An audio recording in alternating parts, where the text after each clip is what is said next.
The Thanksgiving that changed my life started because my daughter felt sorry for a billionaire. At the time, I thought it was one of the strangest ideas she'd ever had.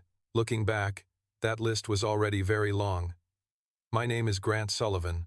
I'm 45 years old, a widower, and the owner of Sullivan Hardware, a small family hardware store sitting on the corner of Main Street in Oak Hollow, Vermont. The store had belonged to my father before me, and his father before him. It wasn't glamorous. It wasn't particularly profitable, but it was ours. More importantly, it allowed me to raise my 10-year-old daughter, Lucy, in a town where everyone knew each other and nobody locked their front doors. Life in Oak Hollow moved at its own pace, especially during November. Thanksgiving wasn't just a holiday here. It was practically a community event. Every storefront displayed pumpkins and autumn wreaths. The church organized food drives. The elementary school held annual Thanksgiving projects. The entire town spent weeks preparing for one giant celebration. That's where the trouble started. Dad, I looked up from inventory reports behind the counter. Yeah? Lucy sat cross-legged on a stool holding a magazine. Can rich people be lonely? I immediately became suspicious. Probably. Even billionaire CEOs? Money doesn't fix everything. My daughter studied the magazine thoughtfully. That's sad. The answer felt harmless enough. Unfortunately, Lucy never asked harmless questions without a reason. 2 days later, she brought home a school assignment. Mrs. Peterson, her fourth-grade teacher, had given every student a project called The Spirit of Thanksgiving. The instructions were simple. Write a letter inviting someone you think deserves kindness this holiday season. Most students planned to write grandparents, neighbors, veterans, local firefighters. Perfectly normal choices. Lucy had other ideas. I picked someone. That sentence alone worried me. Who? She slid the magazine across the kitchen table. The cover featured a woman standing in front of a glass skyscraper overlooking New York City.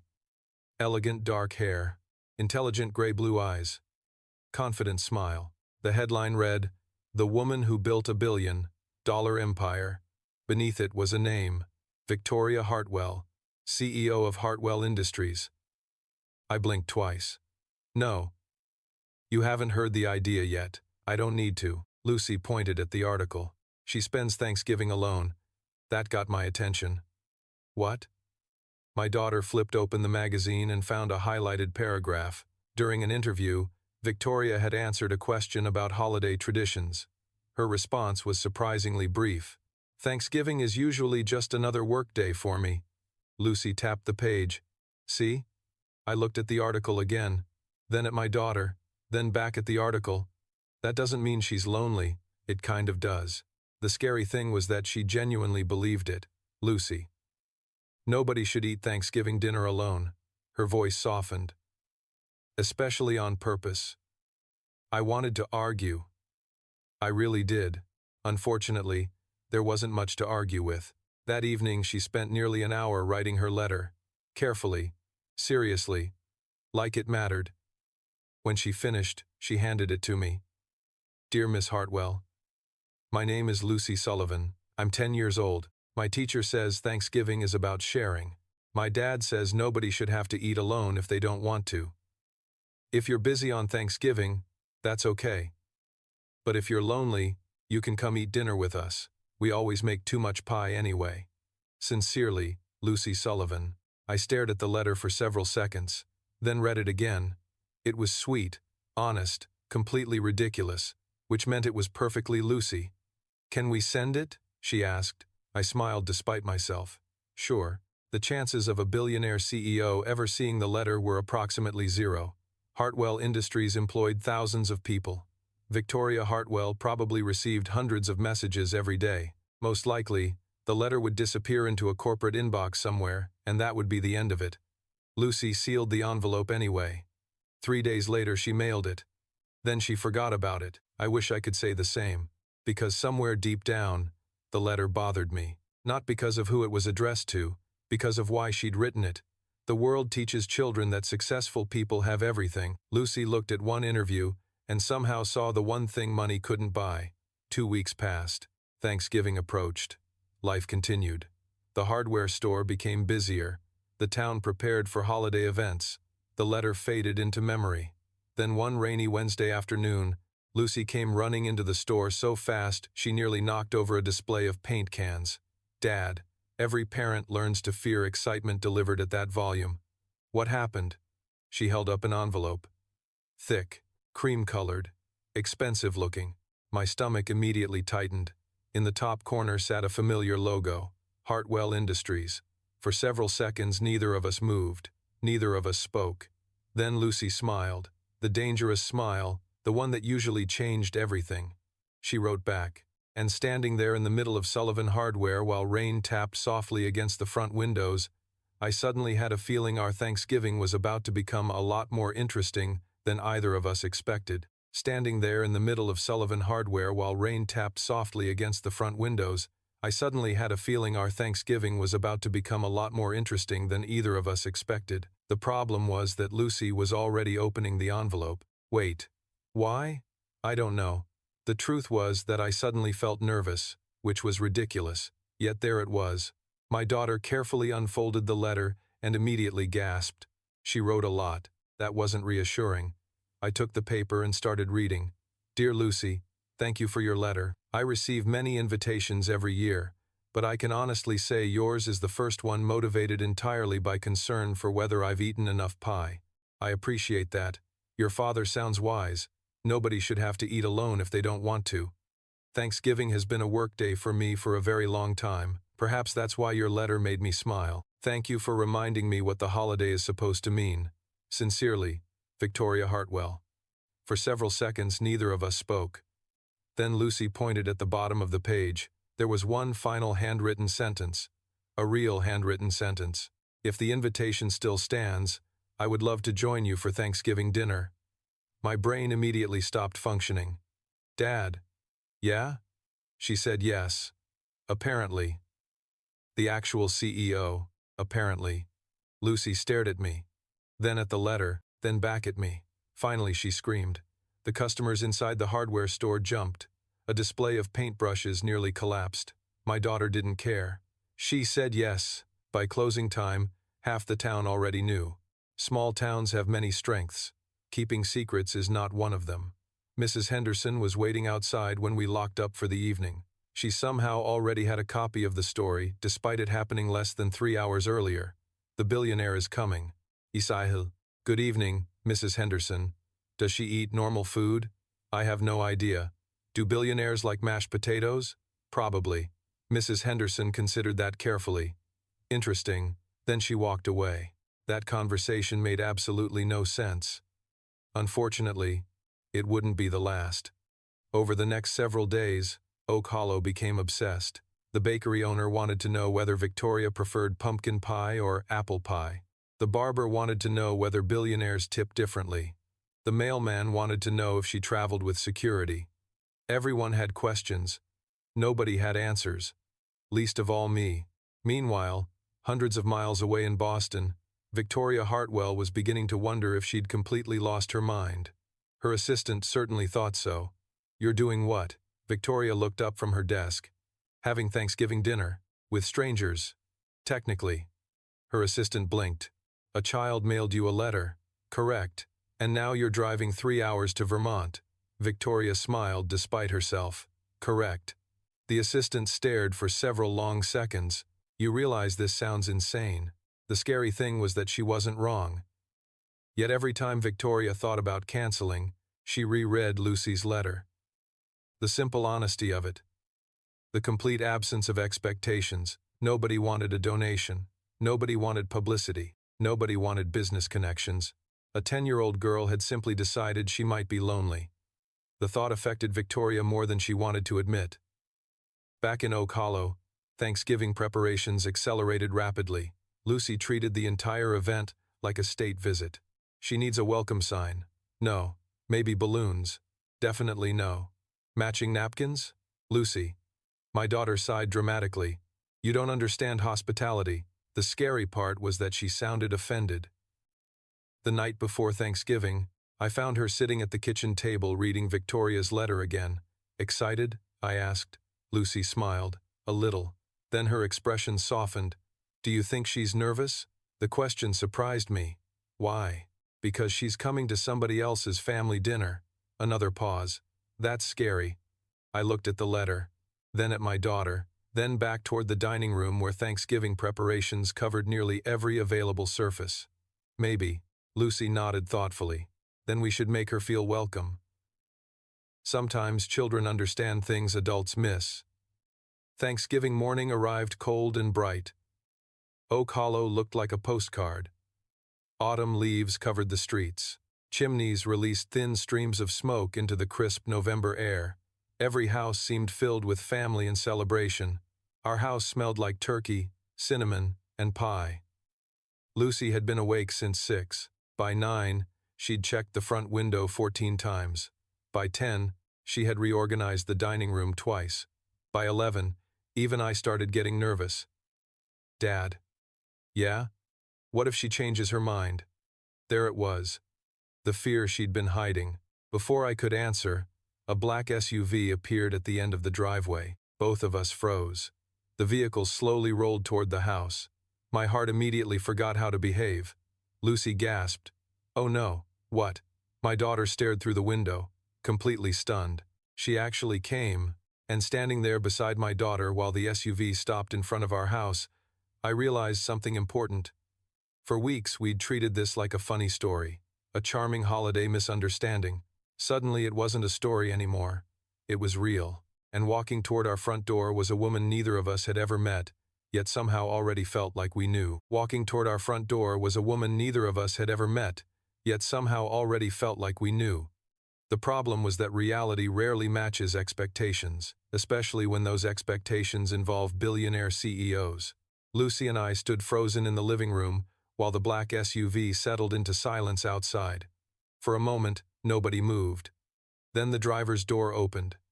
A man in a dark suit stepped out first. Security, Lucy whispered. Probably. My daughter looked impressed. The man glanced around the property before opening the rear passenger door. Then Victoria Hartwell emerged. She looked nothing like the magazine cover. Or maybe she looked exactly like it, and that was the problem. The photographs had never captured how tired she seemed. Not physically. Emotionally. Like someone who'd spent years carrying responsibilities nobody else could see. She wore a dark wool coat against the cold November air. Her dark brown hair moved slightly in the wind. One hand held a small gift bag. The other held Lucy's letter, folded carefully, like she'd been reading it again. My heart immediately softened.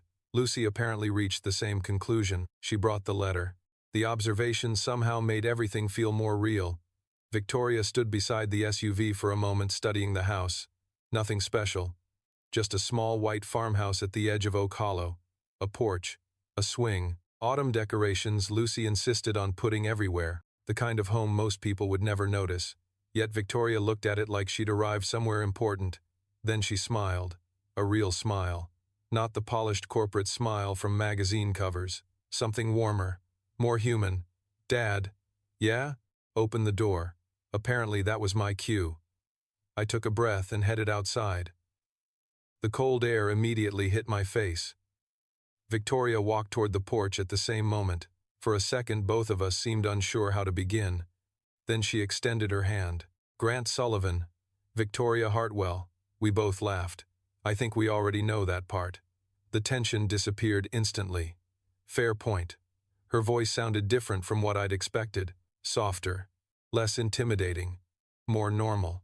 Which was probably ridiculous considering she ran one of the largest companies in the country. Before either of us could continue, the front door burst open. Lucy launched herself onto the porch. You came. Victoria looked down and smiled. I did. My daughter stared at her for several seconds, then shook her head. I still can't believe it. Victoria laughed. Honestly, neither can I. That answer seemed to make perfect sense to Lucy. 5 minutes later, Victoria sat in our living room holding a mug of hot cider while my daughter conducted what can only be described as an interview. Do you own a helicopter? No. A private jet? Victoria hesitated. Technically, Lucy gasped dramatically. That's awesome. It's mostly meetings. Less awesome, Victoria laughed again. The sound filled the room easily, naturally, like she hadn't done enough of it recently. Then Lucy asked the question that finally made her pause. Do you really spend Thanksgiving alone? Silence settled briefly across the room. Victoria looked down at her mug, then at the letter she still carried. Finally, she nodded. Usually. Lucy frowned. Why? The answer took a moment. Work, mostly. Another pause. Then eventually it just became a habit. Something about the way she said it felt sadder than she intended. Lucy seemed to notice. Of course she did. Well? My daughter sat up straighter. Not this year. Victoria smiled. A small smile. Yet her eyes suddenly looked suspiciously bright. No. Her voice softened. Not this year. The afternoon passed surprisingly quickly. Thanksgiving dinner wasn't until later, which left several hours for conversation. Somehow Victoria ended up helping Lucy decorate cookies, then helping me set the dining room table, then helping prepare vegetables in the kitchen. None of it made sense. This was a woman whose schedule was probably planned months in advance. A woman accustomed to boardrooms and private flights and billion-dollar decisions. Yet here she was standing in my kitchen arguing with a 10-year-old about cookie frosting. The contrast should have felt strange. Instead, it felt oddly natural. At one point I glanced into the dining room and found Victoria staring at a wall of family photographs, pictures of Lucy growing up, school events, camping trips, birthdays, memories. She studied them quietly, thoughtfully. You have a beautiful family. The comment caught me off guard. Thanks. Her eyes lingered on one photograph longer than the others. A picture of me, Lucy, and my late wife from years earlier. She looks kind. My chest tightened slightly. She was. Victoria nodded. No awkward sympathy, no uncomfortable questions, just understanding. Somehow that meant more. Then Lucy appeared carrying a plate of cookies. Good news. Should we be worried? I asked. Probably. Victoria immediately laughed. Apparently she was learning. My daughter placed a cookie in front of each of us. One was shaped like a turkey. One looked vaguely like Vermont. The third was a complete mystery. What's this one? Victoria asked. Lucy smiled proudly. A CEO. We stared at the cookie. Then at Lucy. Then back at the cookie. It looked absolutely nothing like a CEO. Victoria laughed so hard, she nearly dropped her cider. And for the first time since arriving, the exhaustion I'd noticed in her earlier seemed to disappear completely, as though she wasn't visiting strangers anymore, as though she was beginning to feel at home. The scary part was that I was starting to feel it too. The problem was that Thanksgiving dinner hadn't even started yet. If Victoria already felt comfortable here, I wasn't sure what would happen once the entire Sullivan family arrived. Around 4 o'clock, relatives began appearing. My sister Rebecca arrived first with her husband and 2 teenage sons. Then my Uncle Frank. Then my Aunt Louise. Then several cousins. By 5 o'clock, the house was full. The smell of turkey and fresh bread drifted through every room. Laughter echoed from the dining room. Football played quietly on television in the background. It was exactly the kind of chaotic family gathering Lucy loved. It was also exactly the kind of environment Victoria clearly wasn't used to. I noticed it immediately. Not because she looked uncomfortable, because she looked fascinated, like she'd stepped into another world. Grant. My sister appeared beside me carrying a bowl of mashed potatoes. Is that her? I sighed. Please don't. I was just asking. Rebecca. My sister smiled innocently, which was never a good sign. Across the room, Victoria was listening to Uncle Frank explain the history of Oak Hollow's annual pumpkin festival. A story nobody had successfully escaped in 20 years. Surprisingly, she seemed genuinely interested. She's pretty, Rebecca continued. Stop. And she likes Uncle Frank. Nobody likes Uncle Frank's pumpkin story. Apparently she does. Unfortunately, she had a point. 20 minutes later, everyone gathered around the dining table. The table itself had been extended twice and still barely fit everyone. Plates covered every available inch of space. Turkey, stuffing, potatoes, rolls, vegetables, pies waiting in the kitchen. Enough food to feed a small army. Lucy insisted Victoria sit beside her. There was never really any debate. Right here. My daughter pointed confidently. Okay. Victoria smiled. Bossy. Efficient. The scary thing was that she sounded exactly like a CEO. Before dinner began, everyone joined hands. It was an old Sullivan family tradition. One by one, people shared something they were grateful for. Most answers were predictable. Family, health, community, friends. Then it became Victoria's turn. The room grew unexpectedly quiet. She looked around the table. At the people, at the laughter, at the warmth, at something she'd clearly been missing longer than anyone realized. For a moment, she seemed unsure what to say. Then her voice softened. I'm grateful for unexpected invitations. Silence followed. Not awkward silence. Emotional silence. The kind that settles over a room when somebody tells the truth. Victoria smiled at Lucy, especially from brave 10-year-olds. My daughter immediately looked pleased with herself. Dinner began. Chaos followed. Conversations overlapped. Stories were told. Jokes were repeated. Uncle Frank somehow returned to the pumpkin festival. Through all of it, Victoria relaxed more and more. The careful professionalism she'd arrived with slowly disappeared. By the second hour, she was laughing openly. By the third, she was helping clear dishes. By dessert, she looked like she'd been attending Sullivan Thanksgivings her entire life. Then Lucy struck. Question. Everyone groaned. My daughter ignored them. Victoria? Uh-oh. When was the last time you had Thanksgiving like this? The room became quieter immediately. Victoria set down her fork. Her expression changed slightly. More thoughtful. Honestly? Lucy nodded. Victoria looked around the table again, then toward the crowded living room beyond it. Finally she smiled. A sad smile this time. Never. The answer landed harder than anyone expected. Never? Rebecca repeated quietly. Victoria shook her head. My parents worked constantly when I was young. Another pause. Then I worked constantly when I got older. Nobody spoke. Victoria laughed softly. Somehow Thanksgiving became another meeting. Lucy frowned. That's terrible. Several people immediately tried not to laugh. Victoria did laugh. Then her eyes drifted toward the family photographs hanging on the nearby wall. I didn't realize how much I was missing. The honesty in her voice surprised everyone, including her. After dessert, the family slowly migrated into the living room. Board games appeared. Coffee was made. Football continued playing in the background. It felt less like a holiday gathering and more like a giant family reunion. At one point I found Victoria standing alone on the porch. Autumn air drifted across the yard. The sun had already set. Small lights glowed from neighboring houses across Oak Hollow. Everything okay? She smiled without turning around. Yeah. Another pause. Just thinking. I stepped beside her. For a moment neither of us spoke. The sounds of laughter drifted through the window behind us. Eventually Victoria sighed softly.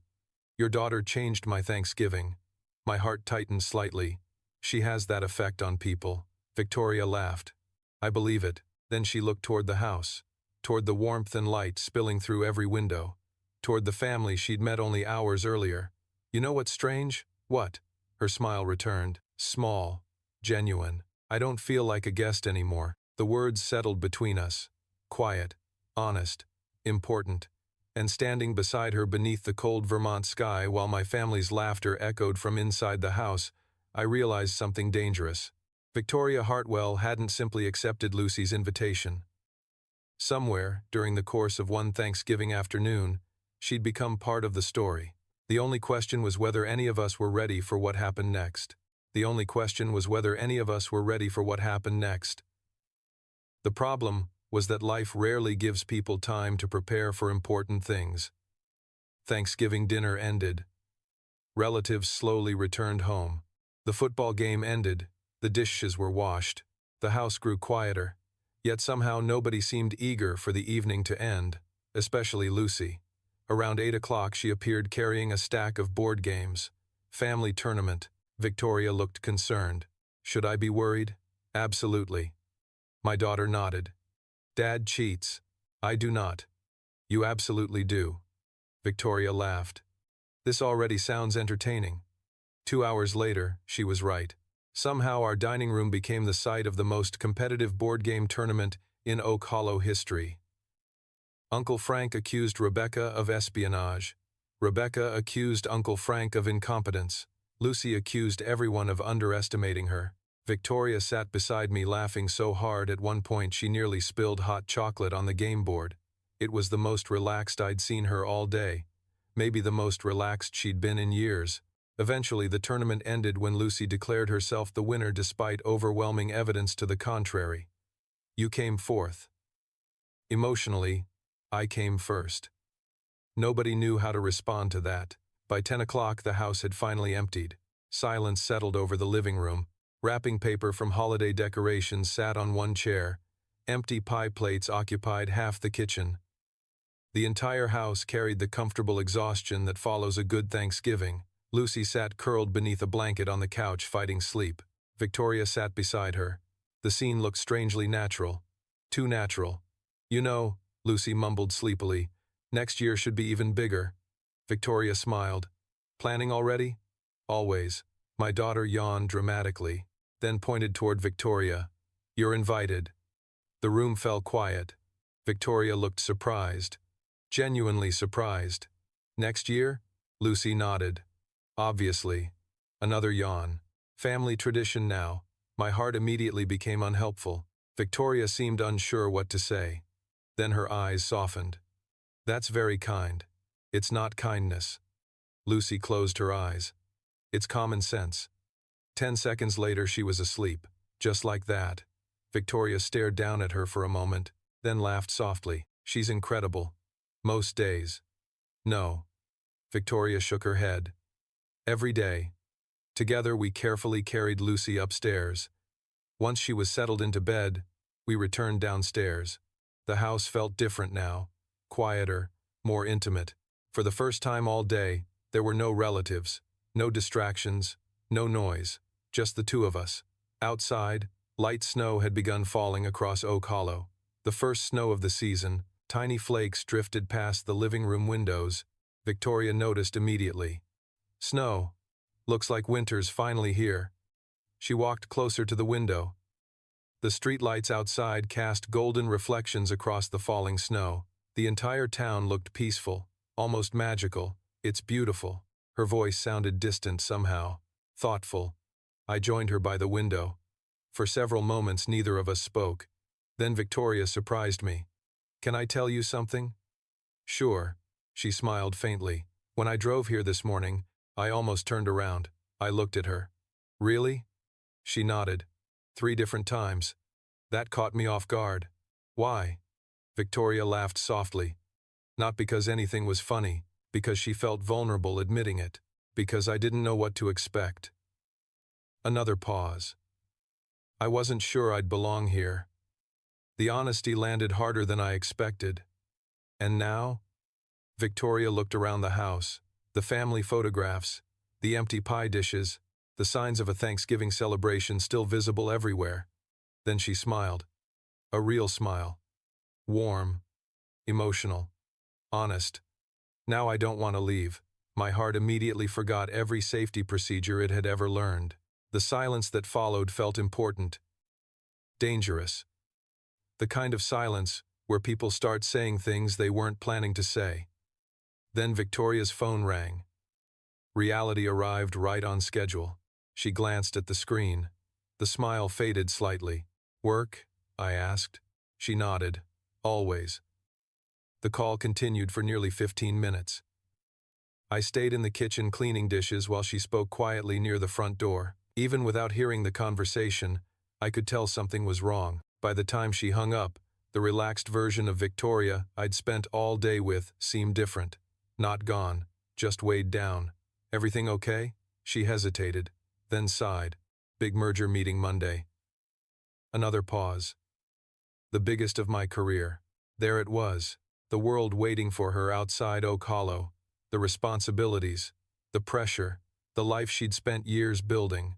Victoria looked toward the staircase where Lucy slept, then toward the window where snow continued falling. Finally she whispered something so quietly I almost missed it. I forgot how exhausting that world is. The honesty in her voice surprised both of us. Then she smiled sadly. I should probably head back. Neither of us seemed happy about that. Outside, snow continued drifting across the town. Inside, Thanksgiving slowly came to an end.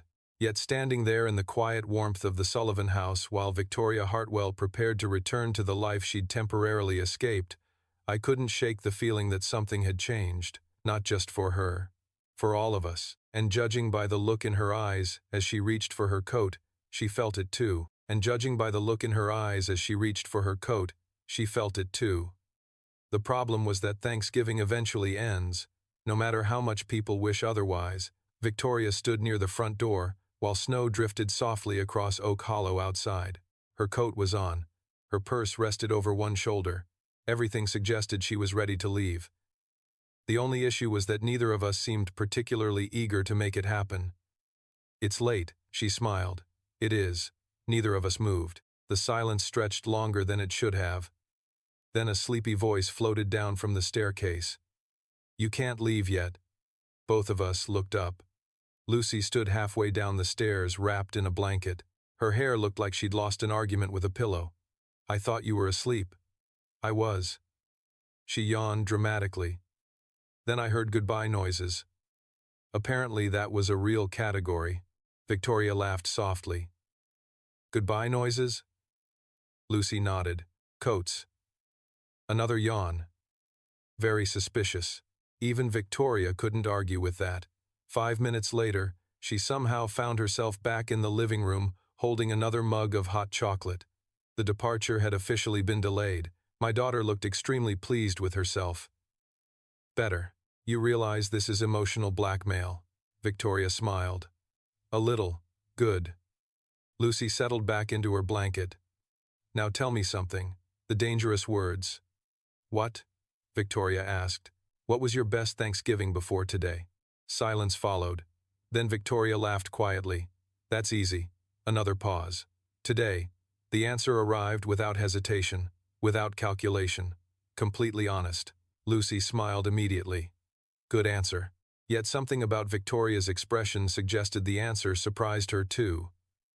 Maybe because it was true. Eventually, the conversation drifted elsewhere. Childhood stories. Holiday disasters. Family traditions. The kind of conversations people only have when they feel comfortable enough to stop performing. Victoria shared stories about building her company from a tiny rented office, about sleeping under her desk during the early years, about missing birthdays, holidays, weekends, entire seasons of her life. Lucy listened carefully, then asked the question only a 10-year-old would ask. Was it worth it? The room became very quiet. Victoria stared into her mug, then toward the snow falling outside. Finally, she answered, "Sometimes." Another pause. But not always. The honesty hit harder than anything she'd said all evening. Because for the first time, she didn't sound like a CEO. She sounded like someone tired. Someone wondering if success had cost more than she intended to pay. Around midnight, Lucy finally lost her battle with sleep. One moment she was talking, the next her eyes closed. Victoria smiled. "She's exactly like you." "How?" "She worries about everyone." That observation surprised me. Mostly because it was true. Together we carried Lucy back upstairs. Again. This time she didn't wake up. When we returned downstairs, the house felt even quieter than before. Snow continued drifting past the windows. The town beyond looked peaceful beneath the growing blanket of white. Victoria stood near the fireplace watching the flames. I should really go. Probably. Neither of us sounded convinced. Another silence settled between us. Comfortable, dangerous, important. Then Victoria surprised me. "Can I ask you something?" "Sure." She hesitated. Not long. Just enough to tell me the question mattered. "Are you happy?" The question caught me completely off guard. "What?" "Happy." Her smile softened. "You seem happy." I considered the answer carefully, then looked around the house. The family photographs. The hardware store visible across the street through the snow. Lucy asleep upstairs. The life I'd built. The life I'd chosen. "Yeah," I smiled. "Most days." Victoria nodded slowly, like she was studying the answer, memorizing it. "That's nice." Something about the way she said it made my chest tighten. "What about you?" For a moment, she didn't answer. The fire crackled softly behind us. Snow continued falling outside. Finally, Victoria laughed. A sad laugh this time. I don't know. The truth settled heavily between us. I know I'm successful. Another pause. I know I'm respected. Another. I know I'm supposed to be happy. Then her voice grew quieter, more vulnerable. But lately I'm not sure those things are the same. My heart immediately became problematic again, because standing there beside the fireplace, she looked less like one of the most powerful businesswomen in America and more like someone searching for something she'd lost years ago. Then her phone buzzed. Once, twice, 3 times. The spell broke instantly, reality calling her back. Victoria glanced at the screen and sighed. There she is. Who? She held up the phone. The version of me everyone expects. The comment lingered long after she slipped the phone back into her pocket. Eventually, there were no more excuses, no more delays. The time had finally come. Victoria stepped onto the front porch. Snowflakes drifted gently around us. Her SUV waited at the curb with headlights glowing softly through the winter night. Neither of us seemed particularly good at goodbyes. Thank you. Her voice sounded sincere, deeply sincere. For what? She smiled. For today. Another pause. For reminding me what Thanksgiving is supposed to feel like. Before I could respond, she surprised me again. She stepped forward and hugged me. Just briefly, just naturally. Yet somehow the entire world stopped for a second. Then she stepped back. Her smile lingered. Tell Lucy, I'll call her. You could tell her yourself. Victoria laughed. She'll probably be asleep for 12 hours. Fair point. She headed toward the SUV, then stopped halfway there, turned back, looked at the house one last time, the lights, the snow, the warmth glowing through the windows. For a moment, she looked like someone leaving home, and as I watched Victoria Hartwell disappear into the snowy Vermont night, I realized something that should have worried me far more than it did. I was already looking forward to seeing her again. The problem was that real life returned the next morning whether I wanted it to or not. The hardware store opened at 8. Deliveries arrived. Customers needed help. Snow continued falling across Oak Hollow. Everything looked exactly the same as it had before Thanksgiving, yet somehow nothing felt the same. Unfortunately, Lucy noticed immediately. You're staring out the window again. I looked away from the front display. No, I'm not. Dad. My daughter folded her arms. You're doing the thing. What thing? The thinking thing. Apparently that was a category now. I should have argued. Instead, I went back to unpacking inventory. The scary part was that she wasn't wrong. Thanksgiving had ended 3 days ago, yet I kept thinking about Victoria, about the way she'd laughed, about the way she'd fit into our family gathering so naturally, about the look on her face when she'd admitted she wasn't sure whether she was happy. Most of all, I kept thinking about the hug goodbye, which was deeply unhelpful. 200 miles away in Boston, Victoria Hartwell wasn't doing much better. Monday morning greeted her with a 12-hour schedule. Board meetings, investor calls, merger negotiations, endless responsibilities. Everything she'd spent years building waited exactly where she'd left it. Yet, for the first time, it all felt strangely distant. Around 10 o'clock, she sat inside a glass conference room, listening to executives discuss projections for the upcoming merger.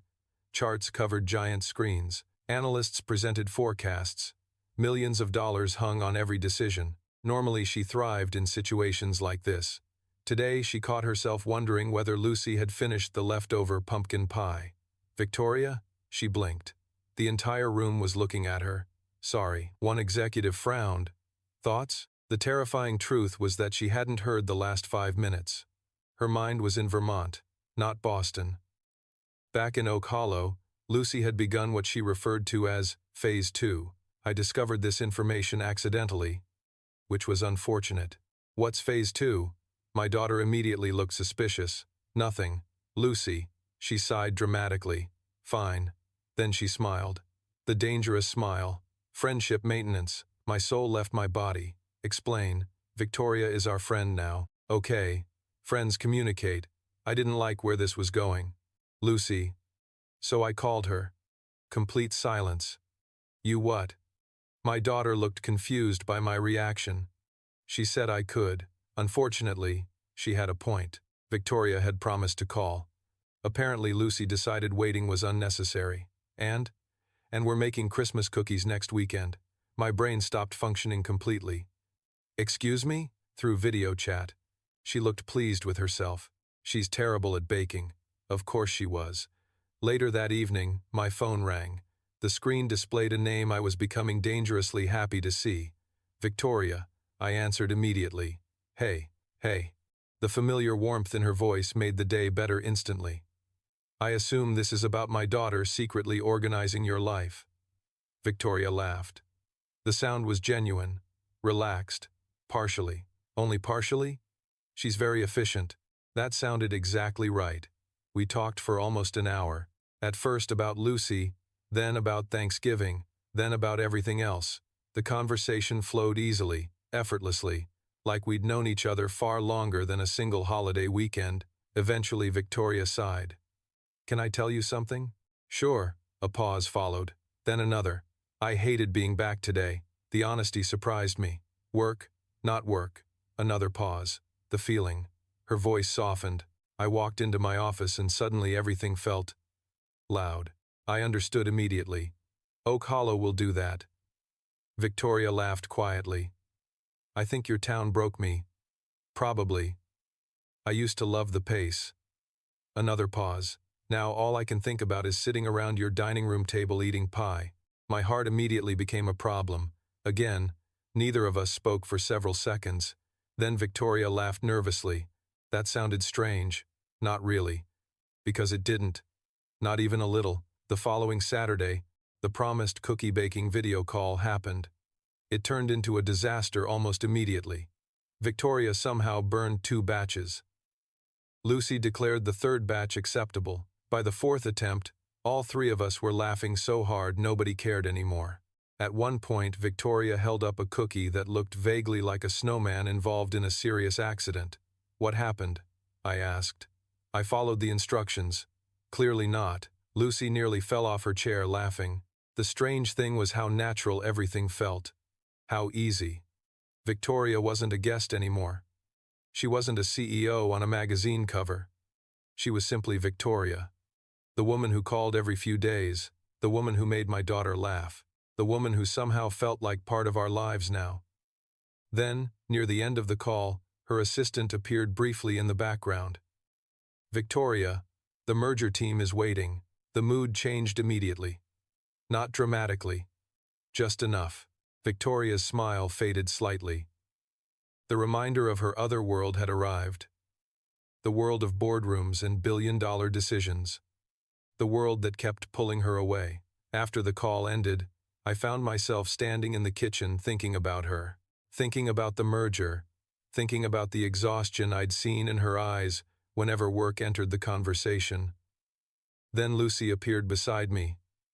She's sad. I looked down. What? My daughter shrugged. Not all the time. Another pause. Just when people talk about work. Sometimes children notice things adults miss. And standing there in the warm glow of our kitchen while snow drifted gently across Oak Hollow outside, I couldn't shake the feeling that Victoria Hartwell was standing at a crossroads. The only question was whether she was brave enough to choose a different road. The only question was whether Victoria Hartwell was brave enough to choose a different road. The problem was that crossroads rarely announce themselves. Most of the time, they look exactly like ordinary days until suddenly they aren't. December settled over Oak Hollow like a snow-covered blanket. Christmas lights appeared along Main Street. Storefront windows glowed with holiday decorations. The church choir began rehearsing. The entire town transformed into something that looked suspiciously like a holiday movie. Lucy considered this the greatest season in human history. Christmas is objectively better than Thanksgiving. You said Thanksgiving was objectively better than Halloween. Correct. And Halloween was objectively better than Easter. Also correct. I stared at my daughter.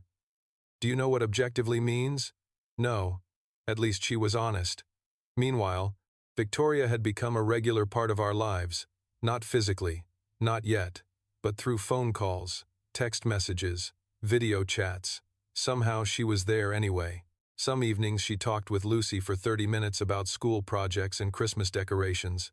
Other nights, she ended up talking to me long after my daughter had gone to bed. The strange thing was how natural it felt, like we'd been doing it forever. One Tuesday evening, my phone rang just after 9. Victoria. I answered immediately. Hey. Silence greeted me first. Then a sigh. Can I hide in Vermont? My heart immediately became interested. Bad day? Terrible day. I smiled despite myself. What happened?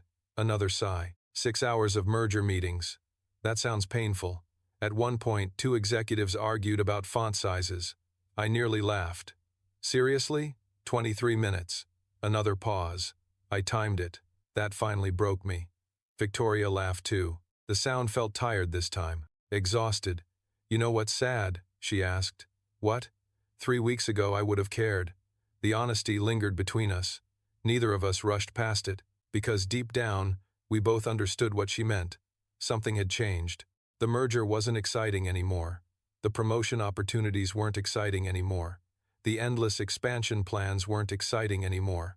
Victoria had spent years climbing toward something. Now she wasn't sure she wanted it once she got there.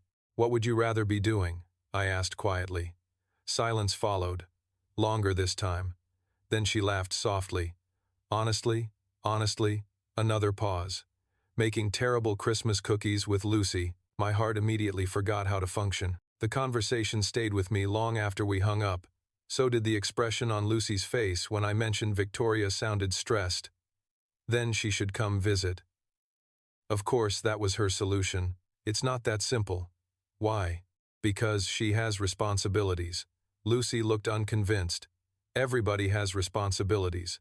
The scary thing was that she had a point. 3 days later, Oak Hollow held its annual Christmas tree lighting festival. Every year, the entire town gathered in the square. Music, hot chocolate, holiday decorations, a giant Christmas tree covered in thousands of lights. It was one of Lucy's favorite traditions. Victoria would like this. My daughter said it while hanging ornaments on our tree at home. Probably. We should invite her. I stopped decorating immediately. Lucy. What? No. She looked offended. Why? Because my 10-year-old daughter had become far too invested in managing other people's lives. Unfortunately, before I could explain that, the timing alone felt suspicious. I opened it, then read it twice, then a third time. Lucy noticed immediately. What? I handed her the phone. Her eyes widened. Then the dangerous smile appeared. The message contained only one sentence. I have tomorrow off. Any chance Oak Hollow still has room for one more Christmas tourist? My daughter screamed loud enough to startle the dog. She's coming. I covered my face. Upstairs, something fell over. Outside, a neighbor's dog started barking. Lucy didn't care. She's coming. Apparently, she's really coming. Apparently, the scary part was that my heart was reacting exactly the same way. The next afternoon, a familiar black SUV rolled into Oak Hollow. Snow covered the streets. Christmas lights glowed from every storefront. The town looked like something from a postcard. Victoria stepped out wearing a dark winter coat and immediately stopped. Wow, I smiled. Welcome back. Her eyes moved across the town square, the decorated windows, the wreaths, the snow-covered rooftops. Then her gaze found Lucy running toward her at full speed. Victoria! The impact nearly knocked her backward. Victoria laughed and hugged her tightly. The exhaustion I'd heard on the phone seemed gone already. Just gone. Like it never existed. Then her eyes met mine over Lucy's shoulder. For a brief moment neither of us looked away. Snow drifted softly between us. Christmas lights reflected across the square. And standing there in the middle of Oak Hollow while Victoria Hartwell smiled like she'd finally arrived somewhere she was meant to be, I realized something dangerous. She wasn't visiting anymore. She was coming back. She wasn't visiting anymore. She was coming back. The realization stayed with me throughout the entire Christmas tree lighting festival. The problem was that everyone else seemed to notice it too. Small towns notice everything, especially when one of the most successful CEOs in America keeps returning to the same place for reasons that have absolutely nothing to do with business. She's smiling again.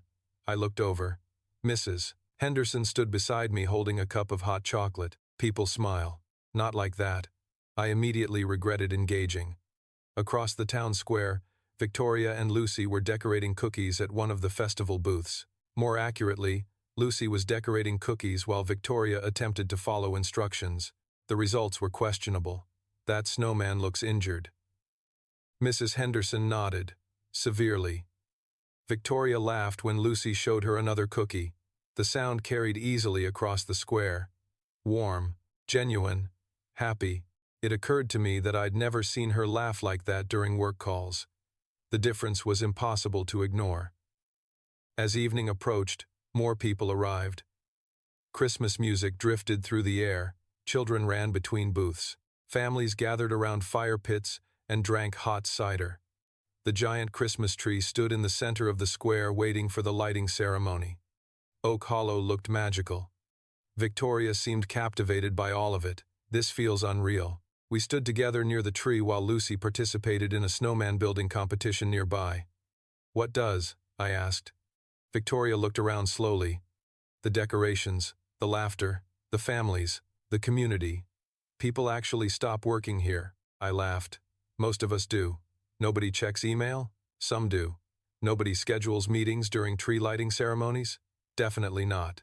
Victoria shook her head. I think I've been living wrong. The honesty made my heart do something profoundly unhelpful. Then her phone buzzed. Once, twice, 3 times. The expression on her face changed immediately. The tension returned. The exhaustion returned. The other world had found her again. You okay? I asked quietly. Victoria stared at the screen, then sighed. Merger team. Another pause. They moved the final vote. That got my attention. When? Next week. Her voice sounded tired. They want an answer. We both knew what that meant. For months, she'd been negotiating the largest merger of her career. If approved, Hartwell Industries would double in size. Investors loved it. Analysts loved it. The board loved it. The only person who didn't seem convinced anymore was Victoria. Before I could respond, Lucy returned carrying a lopsided snowman trophy. Good news. Should we be worried? Victoria asked. Always. My daughter smiled proudly. I won. Neither of us questioned how. The lighting ceremony began shortly afterward. The mayor stepped onto the stage. Families gathered around the square. The crowd counted down together. 5, 4, 3, 2, 1. Thousands of lights exploded across the giant Christmas tree. The crowd cheered. Christmas music swelled. Snow drifted softly through the air. It should have been a perfect moment. Then I glanced toward Victoria. She wasn't looking at the tree. She was looking at the people, at families hugging, children laughing, parents carrying sleepy kids on their shoulders. The kind of moments she'd spent years missing. Something in her expression shifted. Not dramatically. Just enough, like someone finally understanding what they'd been searching for. Later that night, after most of the festival ended, we walked through town together. Lucy had fallen asleep in my arms, halfway through the event. Snow covered the sidewalks. Storefront lights glowed warmly against the darkness. Everything felt peaceful. She's out. Victoria smiled at Lucy. Festival fatigue. Another pause. She's amazing. Most days. No. Victoria laughed softly. Every day. We continued walking in comfortable silence. Then Victoria surprised me. Can I tell you something? Sure. She looked ahead toward the snow-covered street. I used to think success meant building the biggest company possible. Another pause. Now I'm not sure. The honesty landed heavily between us. What do you think it means now? Victoria didn't answer immediately. Her eyes moved toward the town square behind us, toward the tree, toward the community, toward the life she'd accidentally stumbled into because of a little girl's letter.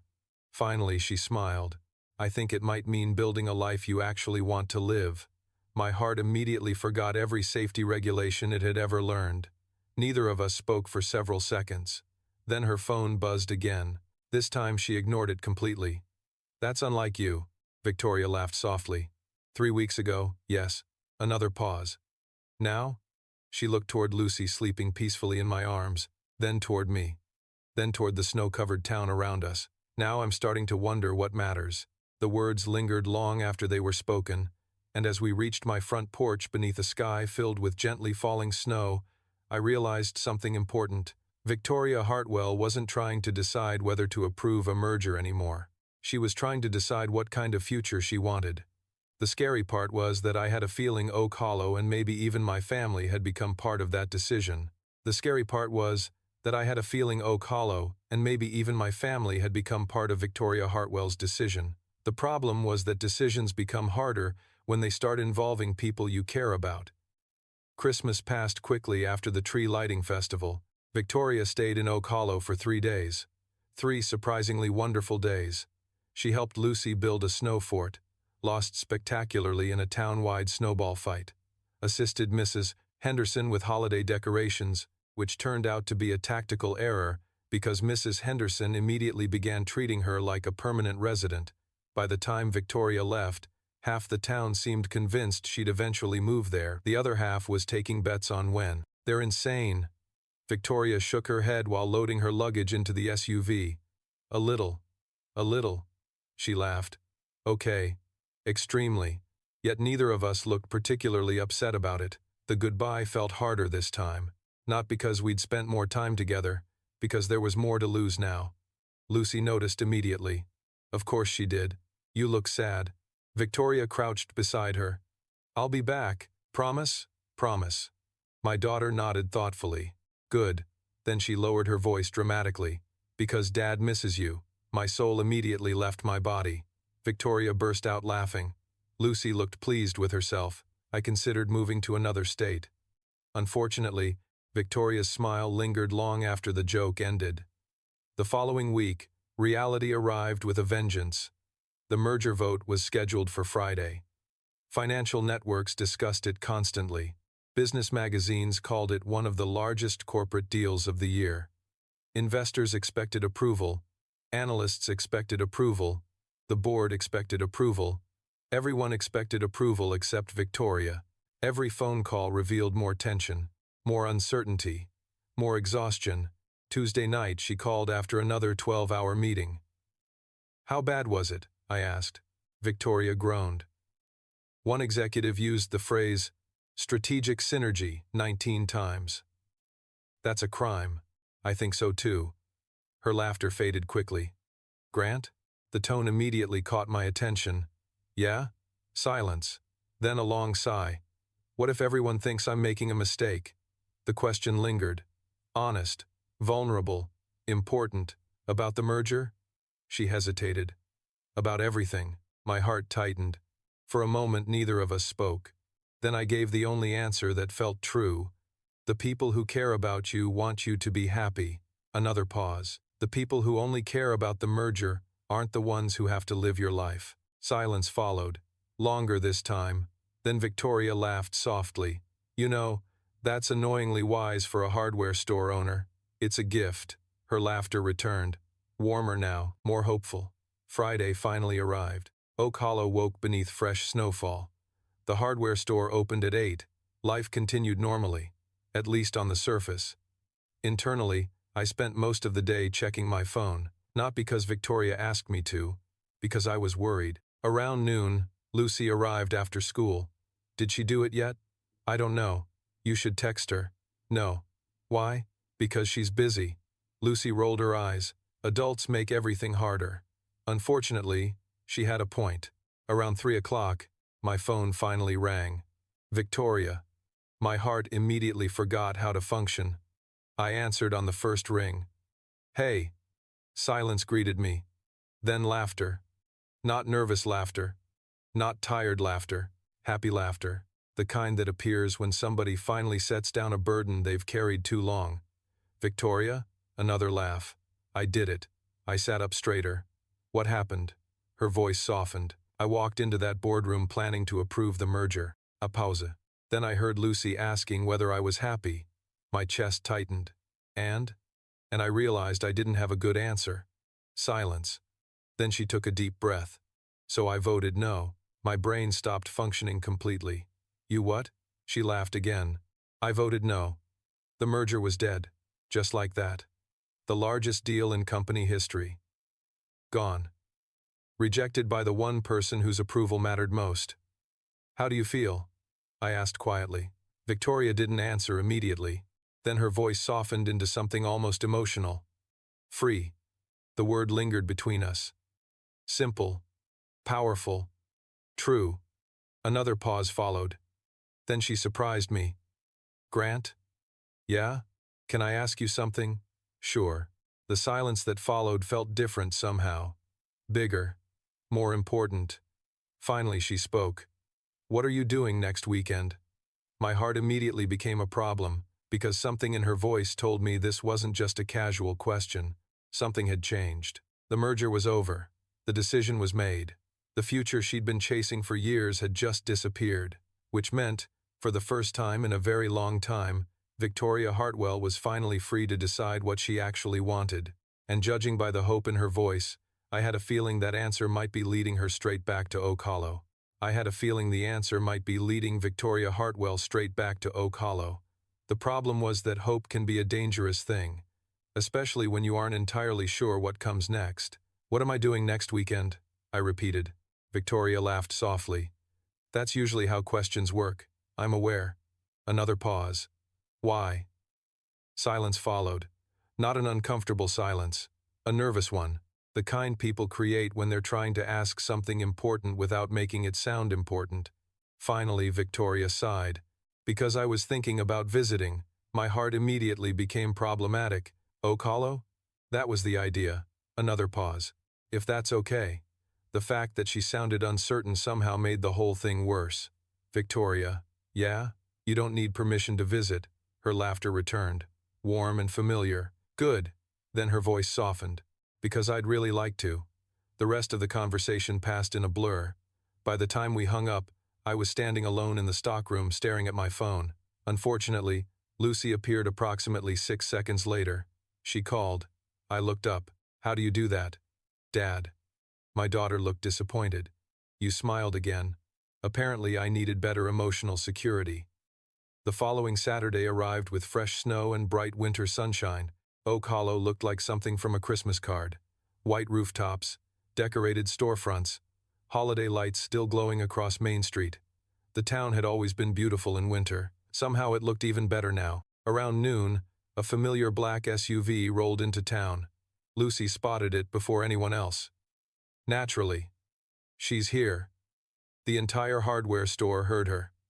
Several customers applauded. One elderly man shouted, "About time." Small towns are terrifying. Victoria stepped out of the vehicle laughing before she even reached the sidewalk. Why is everyone looking at me? Because Oak Hollow has no hobbies. That's concerning. Lucy launched herself into a hug before Victoria could continue. The reunion looked entirely too natural, like they'd known each other for years instead of weeks. Then Victoria looked at me. For a moment everything else seemed to disappear. The town, the customers, the noise. Just for a second. Then she smiled. My heart immediately forgot how to behave. Hi. That afternoon we walked through town together. No schedule. No plan. Just wandering. The bookstore. The bakery. The town square. Everywhere we went, people greeted Victoria like she belonged there. Strangely enough, nobody seemed surprised anymore. As if Oak Hollow had already decided she was one of them. At one point we stopped near the frozen pond at the edge of town. Children skated across the ice while families watched from nearby benches. Lucy immediately disappeared toward a group of friends, which left Victoria and me alone. The silence felt comfortable now, familiar. Then Victoria surprised me. Can I tell you something? Sure. She looked out across the pond. The board thinks I've lost my mind. I laughed. That bad? One director asked if I was having a midlife crisis. Another pause. I told him maybe. That answer nearly ended me. Victoria smiled softly. The strange part? What? She turned toward me. I don't care anymore. The honesty in her voice felt different this time. Stronger. More certain. That's new. Very. Another pause followed. Then she added something unexpected. For years I thought success meant becoming the most powerful person in every room. Her eyes moved toward the families skating together. Now I think success might be having people you're excited to come home to. My heart immediately surrendered. Completely. Neither of us spoke for several seconds. We didn't need to, because somewhere along the way, the conversation had stopped being theoretical, stopped being about business, stopped being about mergers and companies and career choices. It had become personal, very personal. That evening, Victoria joined us for dinner again. Nothing elaborate, just homemade soup, fresh bread, and pie Lucy insisted was mandatory. Yet somehow the evening felt more important than Thanksgiving, because this time Victoria wasn't a guest. Not really. She knew where the plates were. She helped clear the table. She argued with Lucy about dessert portions. She fit perfectly. Later that night, after Lucy had gone upstairs, Victoria and I sat in the living room watching snow fall outside. The fire crackled softly in the fireplace. The house felt warm, peaceful, safe. Neither of us seemed eager to break the silence. Finally, Victoria spoke. "You know what's funny?" "What?" She smiled. "Small, emotional, honest. A month ago I thought my life was exactly where I wanted it." Another pause. Now I can barely remember why. My chest tightened, because I understood, more than I wanted to admit. Then Victoria looked around the room, the family photographs, the decorations, the life she'd become part of without realizing it. Finally her eyes found mine. "Grant." Just hearing my name in her voice was enough. "Yeah?" For a moment she looked nervous, genuinely nervous, which seemed impossible considering everything she'd accomplished in her life. Then she smiled. "I think something important is happening." And sitting there beside her while snow drifted gently across Oak Hollow outside, I realized she was right. Something important was happening. The only question left was whether either of us was finally ready to say it out loud. The only question left was whether either of us was finally ready to say it out loud. The problem was that some truths become impossible to ignore once they're spoken.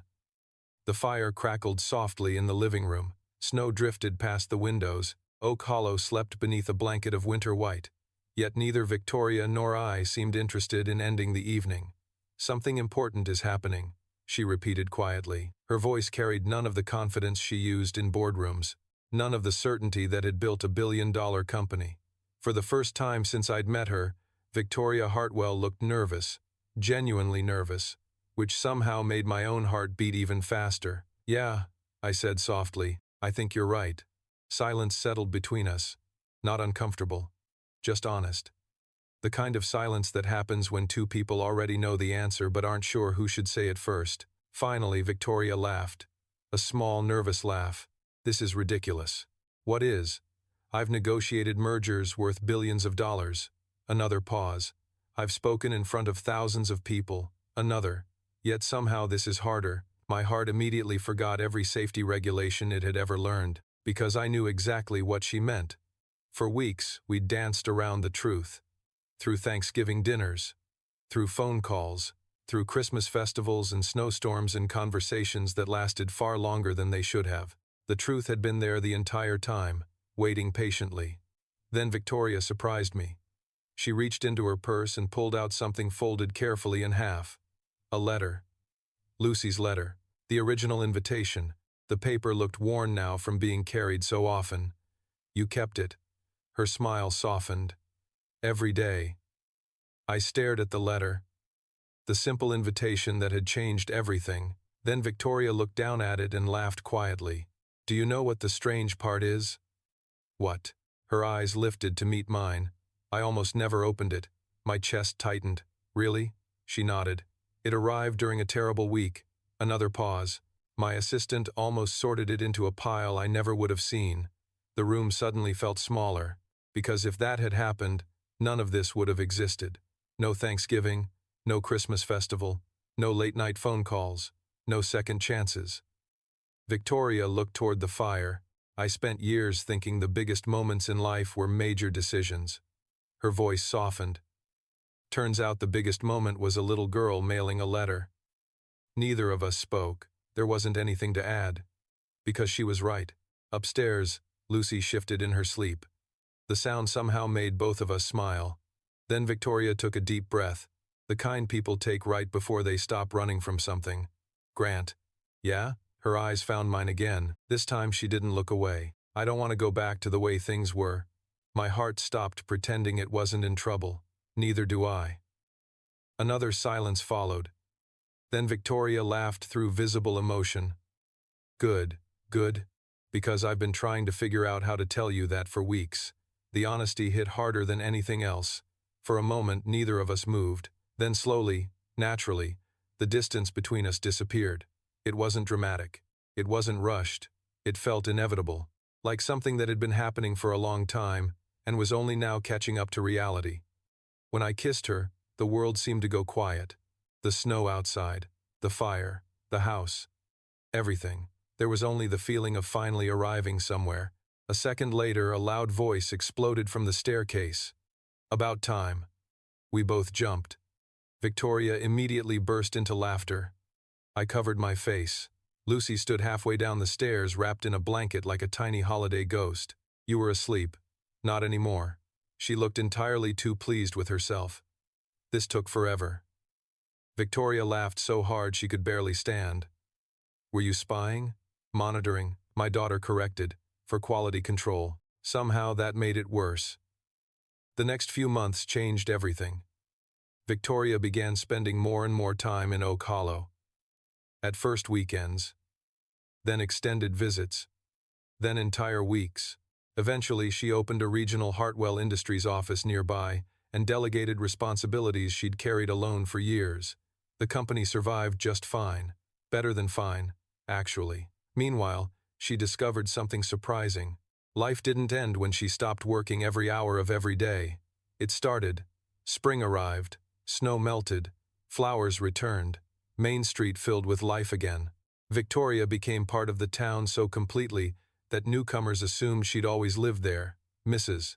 Henderson certainly acted that way. Then came the following Thanksgiving. 1 year after a little girl mailed an invitation, the Sullivan house was full again. Family, friends, laughter, too much food. Exactly as it should be. Victoria stood beside me in the kitchen, while Lucy organized everyone like a general preparing for battle. You know, Victoria said softly, this is still my favorite Thanksgiving. I smiled. Even after a whole year? She looked around the house, at the people she loved, at the life she'd built, at the future waiting ahead. Then her hand slipped into mine, especially after a whole year. Across the room, Lucy noticed immediately. Of course she did. She raised her glass dramatically. I'd like everyone to remember that this was my idea. The entire room erupted into laughter. Victoria laughed too. Then she leaned against me and smiled. And standing there surrounded by family, warmth, and the kind of happiness neither of us had expected to find, I finally understood something important. Life doesn't always change because of massive decisions. Sometimes it changes because a child sees loneliness where everyone else sees success. Sometimes it changes because someone accepts an invitation. And sometimes the smallest act of kindness becomes the beginning of the life you've been searching for all along. The end.